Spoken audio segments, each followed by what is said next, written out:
there are biological factors which changes with age. Very similarly, there are also psychological and the social factors that changes with age. Right. And many times it is not something that is easy for all individuals to accept that they need to ask for the help. Yeah. So it is very pertinent for elderly not to become housebound. So traditionally it was a joint family setup where many people are around together, but then many Indian cities moved from joint family setups to nuclear families around 2-3 decades back.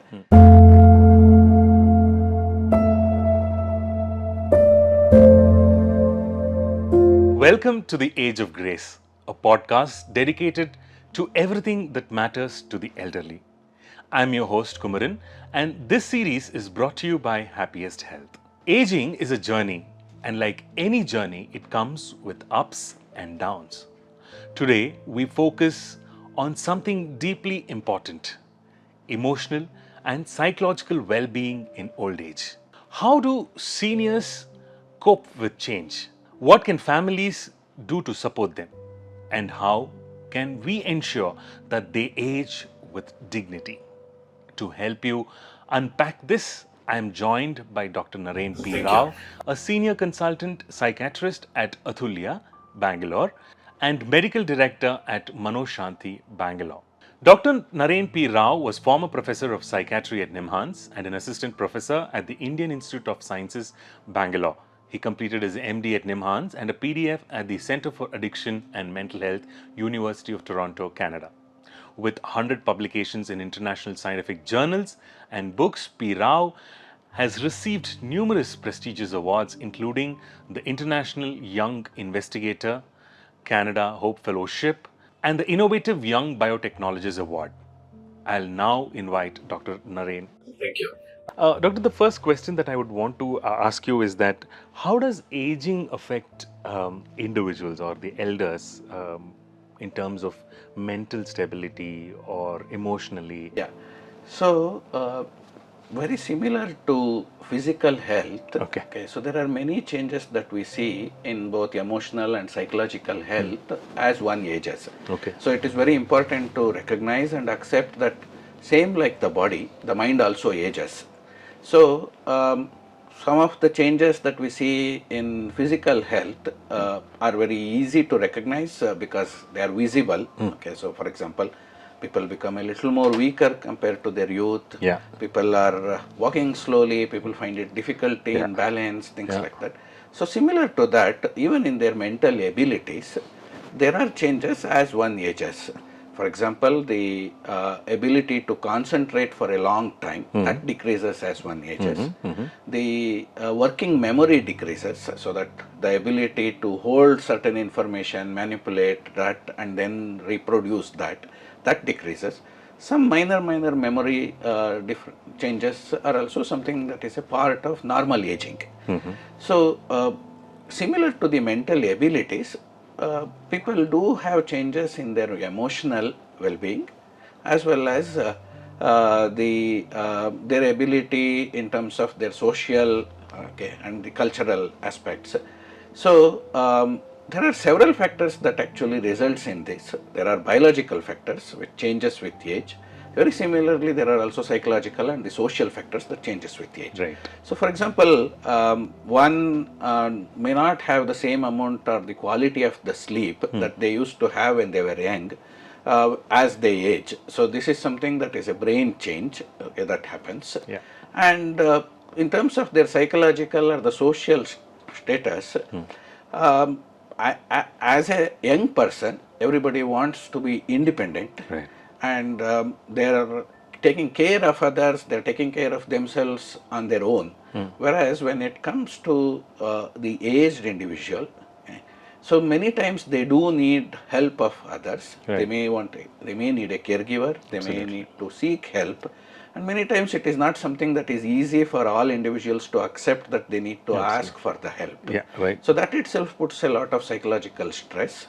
And the age also comes along with it certain changes in the family structure or in their ability to socialize, the friend circle.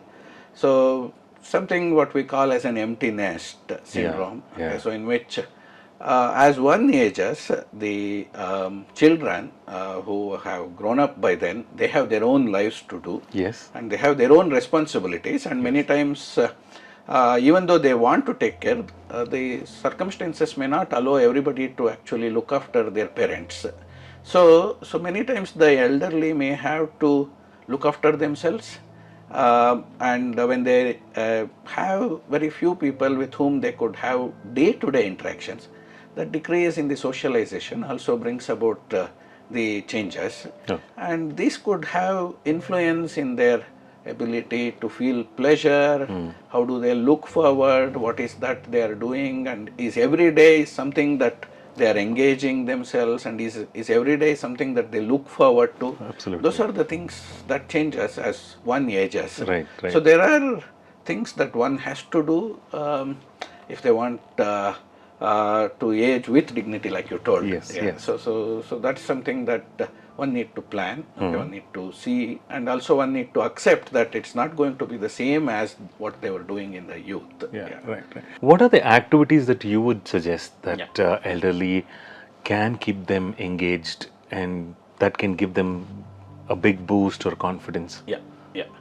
See, one of the important source of both mental and physical stimulation to elderly is in-person meetings. So it could be socializing within the family, it could be socializing in a group, socializing in a park, or maybe meeting their old friends or meeting somebody new in the walking. So it is very pertinent for elderly not to become housebound. They have to engage themselves in the activities. Absolutely. So the activities could be indoor, sometimes when they are doing things on their own. So it could be something like Sudoku maybe, or if they had some hobbies earlier, like it could be listening to music. If many elderly also are able to pick up some new thing. WhatsApp is a good example when elderly have picked up so beautifully to keep themselves in touch with others. So it is not that they can't learn something new. Many people do learn a new language after their retirement. Many people do take up some new hobbies after the retirement. So in terms of the engagement, when they are alone, it is important they do something so that they are not just sitting and then waiting for evening to happen where they can go for the walk. So it is important they go for the walk in the evening, but when they are alone also there are several things that they could do. Physical interactions are very important. Mentally stimulating activities are important. So it could be puzzles, it could be crosswords, it could be playing Sudoku, some of the computer games, because now many of the cognitive exercises which help to improve memory, they are all gamified. So you have many game kind of cognitive exercises available. So that is something that they could use their mobile phones, tablets, and then use that. So these are the activities. While you say this, there are activities, the entire environment keep them feel motivated in their old age. There's also an entire thing that's growing up, a trend that's growing up. A lot of elders prefer to stay outside their residences instead of staying at their residences. I mean to say they go to the caregivers center or there are care homes that are there. Why do you think that's happening, Doctor? So that's something, a new cultural phenomena that we are witnessing. Part of it is because of changes in the socioeconomic structure that we have seen in the last 2-3 decades. So traditionally it was a joint family setup where many people are around together, but then many Indian cities moved from joint family setups to nuclear families around 2-3 decades back. So in a nuclear family, the elderly couple, for example, are onto their own, whereas the kids may be staying in a different city, or even if it is within the city, they may, because of their work pressure and work requirements, they may be staying somewhere outside their residence. And at times it is also possible that the kids are actually staying abroad. And it is not possible for their own reasons that they can leave everything and come back. It may not be a practical issue to take care of.